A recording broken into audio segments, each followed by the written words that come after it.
Every legend begins somewhere. For Ronaldinho, it was the streets of Porto Alegre, Brazil. His playground wasn't a stadium but a patch of dirt. Here, a young boy named Ronaldo de Assis Moreira, barely 8 years old, dribbled his way into a future no one could have predicted. But who would have guessed that the weight of an entire family's hopes rested on his shoulders? His brother Roberto was a promising footballer until an injury shattered those dreams. From that moment, it was up to Ronaldinho to carry on the family's footballing legacy. But could a kid from the streets take on the world? Ronaldinho's professional journey began at Gremio, where his dazzling performances made him the talk of Brazilian football. But it wasn't until his audacious solo goal at the 1999 Copa America that the world began to take notice. Have you ever seen a goal so cheeky it leaves an entire stadium in disbelief? But fame brought its challenges. Europe's biggest clubs came knocking, and soon Ronaldinho found himself in Paris at PSG. The glamour, the spotlight. It was a far cry from the streets of Porto Alegre. But could Ronaldinho handle the pressure, or would the expectations prove too much? In Paris, he was brilliant, yes, but also unpredictable. For every moment of magic there was a question. Could he be more than just a showman? Would Ronaldinho live up to his hype? Before Ronaldinho moved to Barcelona, he had already stamped his name in the footballing history books on the grandest stage of all, the 2002 FIFA World Cup. Playing alongside legends like Ronaldo and Rivaldo, Ronaldinho was part of free kicks the World Cup had ever seen. From nearly 40 yards out, he caught England to the semi-finals. It was a goal that shocked the world. But behind the brilliance, there was also a moment of heartbreak. Ronaldinho was controversially sent off later in that match and missed the semi-final. Yet, Brazil triumphed, and Ronaldinho returned for the final. In the final against Germany, Ronaldinho helped guide Brazil to a 2-0 victory, lifting his first and only World Cup trophy. At just 22 years old, Ronaldinho had already achieved what many players dream of, but his journey to becoming one of the world's most loved footballers was only beginning. And then came Barcelona, the stage where Ronaldinho would become a global icon. When he arrived in 2003, Barca was a club in crisis. The fans were restless, the team struggled, and the pressure was immense. Yet in Ronaldinho, they found hope. But could he deliver? From his very first game, it was clear Ronaldinho was not just a player, he was an entertainer, an artist. His smile was infectious, his skills mesmerizing. But more than that, he brought joy back to Barcelona. The team started winning, the fans started believing, and Ronaldinho became the heartbeat of it all. Under Ronaldinho's influence, Barcelona won the La Liga title in 2005 and the UEFA Champions League in 2006. And his brilliance didn't go unnoticed. In 2005, Ronaldinho was awarded the ultimate individual accolade in football, the Ballon d'Or. This confirmed what the world already knew. Ronaldinho was the best player on the planet. In one of his most iconic moments, Ronaldinho received a standing ovation from Real Madrid fans after his stunning performance in El Clasico.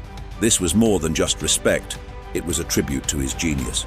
His time at Barcelona was not just about winning titles, but about revolutionizing how football was played.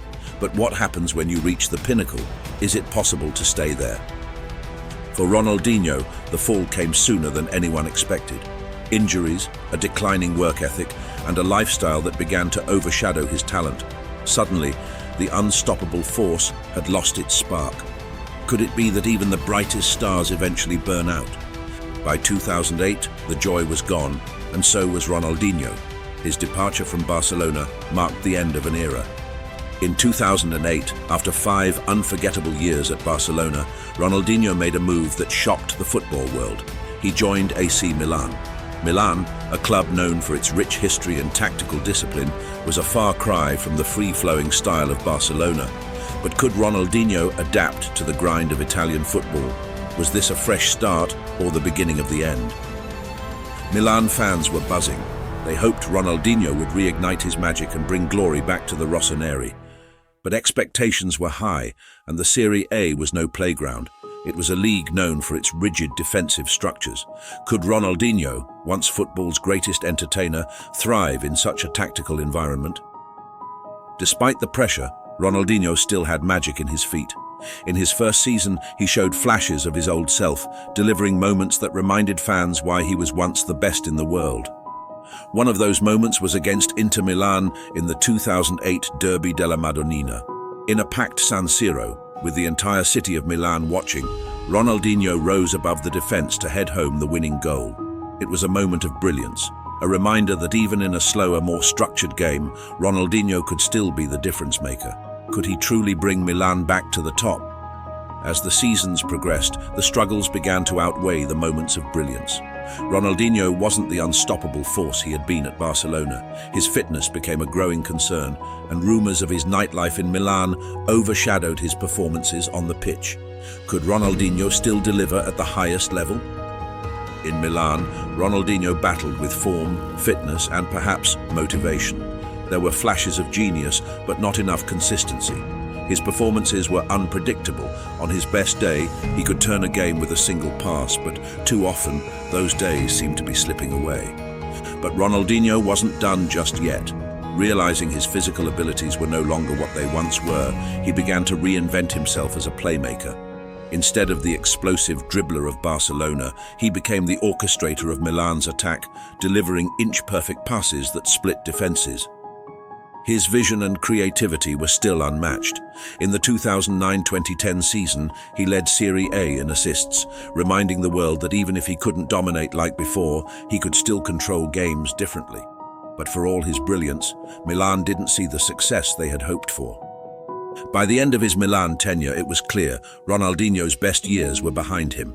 Despite some moments of magic, Milan never truly challenged for major trophies during his time there. In 2011, Ronaldinho decided to return to Brazil, leaving behind European football and a legacy that, while brilliant, had started to dim, signing for Flamengo.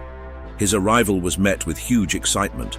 Could he rediscover the magic that once made him the best player in the world? Ronaldinho didn't disappoint. He quickly found his rhythm, guiding Flamengo to the Campeonato Carioca in 2011. He also won both the Taça Guanabara and Taça Rio, adding to his growing list of domestic titles. But it wasn't just the trophies. Ronaldinho's performances at Flamengo reminded everyone of why he was such a special player. He scored 21 goals and provided numerous assists during his time at the club. But despite the highs, off-the-field issues soon started to take their toll. Financial disagreements and disputes with Flamengo's management, as well as Ronaldinho's well-publicized party lifestyle, started to create friction. By mid-2012, it was clear the relationship had soured, and Ronaldinho left Flamengo. But as one chapter closed, another one opened, a chapter that would offer Ronaldinho one final shot at redemption. Ronaldinho signed for Atlético Mineiro. Many questioned whether he had anything left to offer at the top level, but Ronaldinho spectacularly silenced the critics. Once again, the magician proved that no stage was too big and no challenge too tough for him. At Atletico, Ronaldinho experienced one of the most satisfying moments of his career. In 2013, he guided the team to victory in the Copa Libertadores, South America's most prestigious club competition. It was Atletico's first ever Libertadores title, and Ronaldinho was at the heart of it, reminding the world that he still had magic left in him. The Copa Libertadores victory was Ronaldinho's crowning achievement in Brazilian football. It was his redemption, his last dance. But just as he had at Flamengo, Ronaldinho left Atlético Mineiro soon after. Yet this time, he left as a champion once more. After leaving Brazil, Ronaldinho surprised the football world once again by signing with Querétaro in Mexico. It was an unexpected move. Many thought Ronaldinho would head into retirement. But in Mexico, he found a new challenge and a chance to entertain a whole new set of fans. After just one season, Ronaldinho left Querétaro. Though his stint was brief, his time in Mexico added another colorful chapter to an already illustrious career. Ronaldinho returned to Brazil in 2015, signing with Fluminense. It was seen as a final farewell. But unfortunately, Ronaldinho's time at Fluminense didn't go as planned.